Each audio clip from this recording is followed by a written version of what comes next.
الحمد لله رب العالمين، وصلى الله تعالى وسلم وبارك على جميع الأنبياء والمرسلين، خصوصا سيدهم وإمامهم محمد وآله أجمعين من الصحب والأزواج والقرابة والتابعين لهم بإحسان إلى يوم الدين. مسلمانانی بەڕێز و خۆشەویست برایان خوشکان، السلام عليكم ورحمة الله وبركاته. ئێمە لە بابەتی بەرەو دۆستایەتی و هاوکاری نێوان مسلمانان گەیشتوینە ئاڵلقەی هەژدەیەم. ناونیشانی ئەم ئاڵلقەیەمان بەم شێوەیە دڵسۆزی و بەتەنگەوەبوون و چاکەکاری بۆ هەموو لایەک. ئێمە کاتێک دەتوانین وەکو کۆی مسلمانان چ لە هەرێمی کوردستان و دەرەوەی هەرێمی کوردستان و هەر شوێنێکی دیکەی دنیا، کاتێک دەتوانین بەرەو دۆستایەتی و یەکدی خۆشویستن و بۆ یەکدی دڵسۆز بوون و سەرنجام پێکە و هاوکاریکردن و بوونە پشتیوانی یەکدی بەرەو ئەوە بچین کە بۆ یەک دڵسۆز بین و بەتەنگ یەکدیەوە بین و هەوڵ دەین چاکەکار بین بۆ هەموو لایەک. ئەگەر تەماشای بەسەرهاتی یوسف بکەین، سەڵات و سەلامی خوای لەسەر بێ، دوو هاوڵە زیندانیەکەی وەدەخەلە مەعەهو السیجنە فەتەیان، دوو گەنج لەگەڵی یاخود دوو خزمەتکار لەگەڵی چوون نێو زیندانەوە. ئەمجا دوو خەونی بۆ دەجێڕنەوە. قال أحدهما إني أراني أعصر خمرا وقال الآخر إني أراني أحمل فوق رأسي خبزا تأكل الطير منه نبئنا بتأويله. كان دەڵێ من دەبینی شەرابم دەگوشی، واتە ترێم دەگوشی و دەم کردە شەراب. ئەوی دیکەشیان دەڵێ من خۆمم بینی سینیە خواردنێکم لەسەر سرم هەڵگرت بوو، باڵندە لێیان دەخوارد. ماناو تەویلەکەی ئەو دوو خەونەمان پێ بڵێ، دەڵێن چی؟ ئینا نەڕاکە من المحسنین. ئەی یوسف، ئێمە تۆ لە چاکەکاران دەبینین. زانانی ڕەوانبێژی دەڵێن ئەگەر گوتبایان ئینا نەڕاکە محسنن یان ئینا نەڕاکە ئەحسەنتە، جیایە لەوەی کە ئێستا فەرموویەتی ئینا نەڕاکە من المحسنین.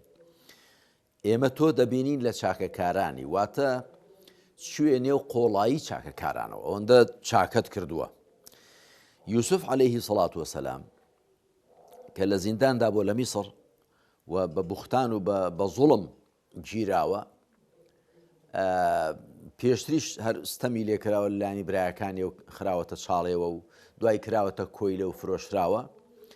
یوسف عەلەیهی سەڵات وەسەلام لەو وڵاتی میسرە و لەو شارێکە تێیدایە بێجگە لە خۆی مسڵمانێکی دیکە شک نابە، چونکە تەنانەت دوو هاوڵە زیندانیەکەشی دوای یوسف عەلەیهی سەڵات وەسەلام دوای ئەوەی تعبیری خەونەکەیان پێ دەڵێ یا صاحبەی السجن ئەئەرباب متفەرقون خەیڕ ئەم الله الواحد القەهار.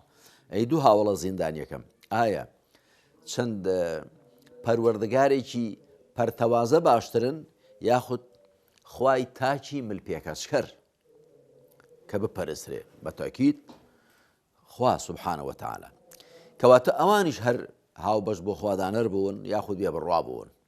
بەڵام دوو هاوڵە زیندانیەکەی شایدی بۆ دەدەن، دەڵێن ئینا نەڕاکە من المحسنین، ئێمە تۆ دەبینین لە چاکەکارانی. چاکەکاری یوسف عەلەیهی سەڵات وەسەلام بەرامبەر بە کێوە؟ بەرامبەر بە خەڵکی میسر کە هەمویان ناموسڵمان بوون، یا هاوبەش بە خوادانەر بوون، یا هەر بێ بڕوا بوون، یا مولحید بوون.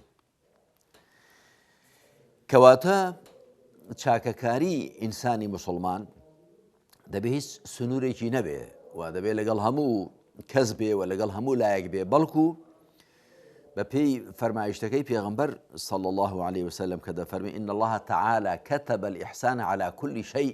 خوا چاککاری لەسەر هەموو شتێک نووسیوە، واتە لەگەڵ هەر شتێکدا مامەڵە بکەی بە چاکە مامەڵە بکە. دوایی وێنە دێنێتەوە، دەفەرمێ فإذا قتلتم فأحسنوا القتلة وإذا ذبحتم فأحسنوا الذبحة وليحد أحدكم شفرته وليرح ذبيحته.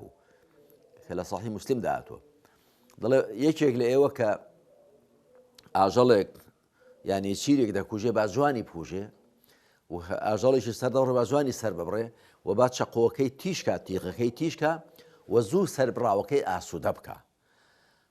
کەواتە چاکەکاری و چاککردن لەلایەنی مسلمانانەوە دەبێ لەگەڵ هەموو کەس بێ بەبێت تێخوێندنەوەی پاشخانی فیکری و دینی و بەڵکو لەگەڵ هەموو شتەکاندا بێ لەگەڵ هەموو دروستکراوەکانی خوای پەروەردگاردا بێت.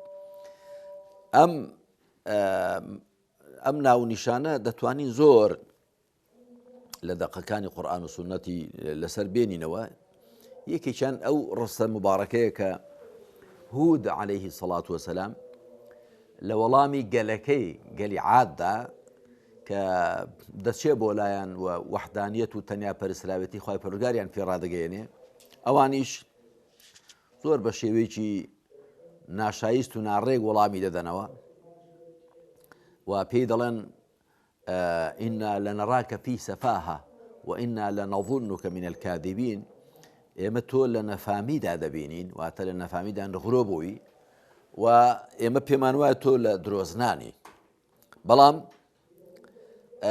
هود سەڵات و سەلامی خوای لەسەر بێ بەرنامەی خۆی تێک نادا و شێوەی خۆی تێک نادا، دەفەرمێ ئەڕەئەیتم ئین كنت على بەیینەة من ربی، ئایا دەبینن قال يا قوم ليس بي سفاهة ولكني رسول من رب العالمين أبلغكم رسالات ربي وأنا لكم ناصح أمين. الله أي خلقكم من هیچ نەفامیەکەم تێدا نییە، نەکهر لە نەفامیدا نغرۆ نەبووم، بەڵکو هیچ جۆرە نەفامیەک لە مندا نییە، بەڵکو ئوبەلیغوکم ریسالاتی ڕەبی، پەیامەکانی پەروەردگاری خۆمتان پێڕادەگەێنم. ئەو پەیامانەی بە منیدا ناردوون، پەیامی تەنیا خواپەرستی بۆ وێنە، پەیامی ڕەوشت بەرزی، پەیامی هەڵس و کەوتی خێزانی چاک، هەڵس و کەوتی کۆمەڵایەتی باش، پەیامی هەڵس و کەوتی سیاسی چاک، حتا کۆتایی پەیامەکانی خواتان پێڕادەگەێنم. لە هێندێ شوێن فەرمیوتی ریسالەتە ڕەبی، چونکە هەموو پەیامەکان دێنەوە نێو یەک پەیامی گشتی. دوایی دەفەرمێ و ئەنە لەکم ناصح ئەمین، و من بۆ ئێوە ناصحێکی ئەمینم. ناصح یعنی چی؟ ناصح لە زمانی کوردیدا دەبێتەوە دڵسۆز، بەتەنگەوە بوو، خەمخۆر. و نەسیحات کە ئێمە زۆرجار لە زمانی کوردیدا وارەزان یعنی ئامۆژگاری، بە معنای ئامۆژگاری نییە لە زمانی عەرەبیدا و لە بەکارهێنانی قورئان و سونەتدا، بەڵکو نەسیحەت واتە دڵسۆزینواندن و بە خەمەوە بوون و بە تەنگەوە بوون. خوای پەروەردگار لە سوورەتی النساء لە ئاەتی ژمارە 105دا هەر لەو لەبارەی ئەو بابەتەوە دەفەرمێ ومن ئەحسن دینا ممن ئەسلم وجهه لله وهو محسن واتبع ملة إبراهيم حنيفا واتخذ الله إبراهيم خليلا. خوا سبحانه وتعالى بە شێوەی پرسیارکردن دەپرسێ ومن ئەحسن دینا ممن ئەسلم وجهه لله وهو محسن. دینداری چێ چاکترە لە هی کەسێک خۆی بەخوا سپاردووە یا بۆ خوا ملکەز بووە، بۆ خوا ساغ بۆتەوە، وهو محسن و چاکەکاریشە، لە بەرامبەر خوادا تەسلیمە، ملکەچە و خەڵتەی شیرک و هاوبەش بۆ خوادانانی بۆ خۆی نێشتووە، لەگەڵ خەڵکیشدا چاکەکارە، وهو محسن. واتخذ الله واتبع ملة إبراهيم حنيفا، وشوێن ڕێبازەکەی ئیبراهیم کەوتۆ بە ساغی بە پاچی، واتخذ الله إبراهيم خليلا، خوش ئیبراهیمی گرتبوو بە دۆست و خۆشەویستی تایبەتی خۆی، چکۆ خەلیل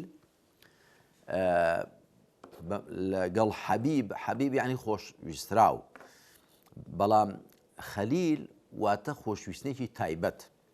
وەکو لێرە خوا سبحانه وتعالى وا دەفەرمێ ئەگەنا بەگشتی خوا بۆ ئیمانداران دەفەرمێ یحبهم ويحبونه، خوا بڕوادارانی خۆش دەوێن ئەوانیش خوای پەروەردگاریان خۆش دەوێت.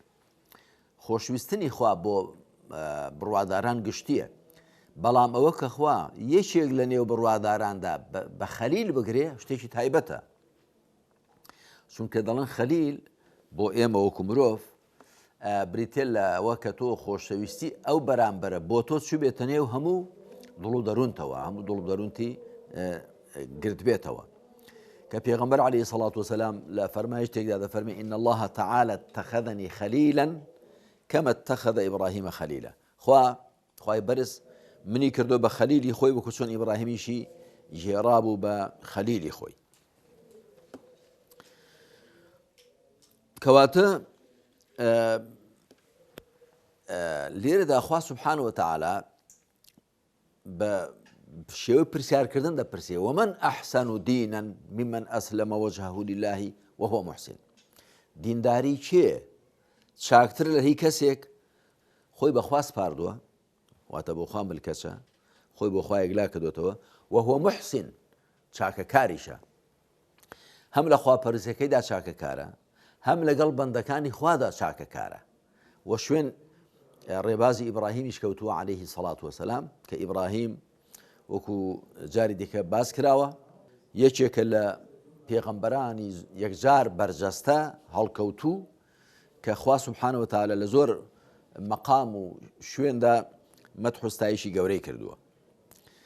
فەرمایشتێکی دی پێغەمبەری خاتەم صلی الله عليه وسلم هەر لەو بارەوە ئەوەیە کە دەفەرمێ الدین النصیحة.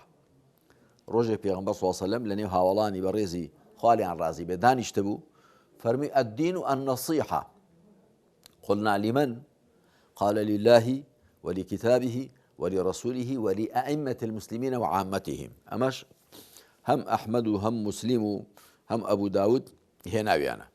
پێغەمبەر صلی الله عليه وسلم فەرمووی دینداری بریتێ لە نەسیحەت. نەسیحەت واتە دڵسۆزی، بە تەنگەوبوون و بە خەمەوەبوون، نەک ئامۆژگاری. وەکو لە بەکارهێنانی ئێمەدا لە زمانی کوردیدا دەڵە فڵان کەس نەسیحەتی فڵان کەسی کرد، واتە ئامۆژگاری کرد. بەڵام نا، ئامۆژگاری لە عەرەبیدا مەوعیظەیە، وەعظ. بەڵام نەسیحەت بە معنای دڵسۆزی نواندنە، بە تەنگەوەبوون و بە خەمەوەبوونە. هاوڵان خوالیان ڕازی بێ لە پێغەمبەریان پرسی صلی الله عليه وآله وسلم لیمەن؟ ئەو دڵسۆزی بە تەنگەوەبوونە بۆ چێ؟ مسلمان کە دەفەرمێ الدین و النەسیحە واتە دین لێرە معنای دینداری، تەدەیون، بە معنای ئیسلام نییە، چونکە ئیسلام بریتێ نیە لە تەنیا لە دڵسۆزی، بەڵکو ئیسلام بریتێ لە ئیمان بەخوا و بە پێغەمبەری خوا عەلەیهی سەڵات وسەلام، بە هەرچی پێغەمبەری خوا لە خواوە هێناوێتی بە ڕۆژی دوای بە فریشتەکان و بە کتێبەکان و بە هەموو ئەو شتانەی کە پێغەمبەر سەڵام هەواڵی پێداوە. بەڵام لێرەدا دین بە معنای دینداریە. دینداری و مسلمانەتی دڵسۆزیە. هاوڵان خوالیان ڕازی بێ لیان پرسی ئەو دڵسۆزی و بە تەنگەوەبوون و بە خەمەوەبوونە بۆ چێ؟ پێغەمبەر عەلەیهی سەڵات وسەلام فەرمی بۆ خوا و بۆ کتێبی خوا و بۆ پێغەمبەری خوا صلی الله عليه وسلم و بۆ بەرپرسان و حکمڕانانی مسلمانان و بۆ مسلمانان بەگشتی.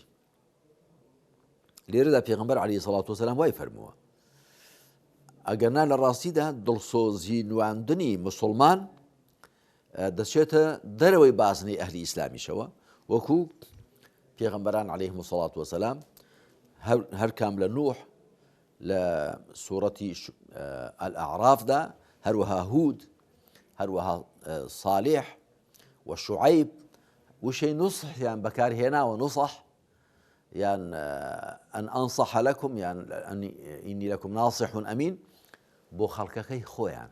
خەڵکەکەشیان دیارە هەمویان بێبڕوا بوون، یاخود هاوبەش بە خوادانەر بوون. کەواتە لێرەدا پێغەمبەر صلی الله عليه وآله وسلم بەشێک لە چەمک و واتایەکەی مانای نەسیحەتی کردووە، گەنا لە ڕاستیدا دڵسۆزی و بە خەمەوەبوونی مسلمان دەچێتە دەرەوەی بازنەی مسلمانەتیشەوە، و مسلمان دەبێت بۆ هەموو کەس دڵسۆز و بە خەمەوەبوو بێ، بە تەنگەوەبووی بە پەرۆشیانەوە بێ. بۆچی؟ چونکە لە ڕوانگەی ئیسلامەوە لە ڕوانگەی مسلمانەوە هەموو شتەکان هی خوای پەروەردگارن.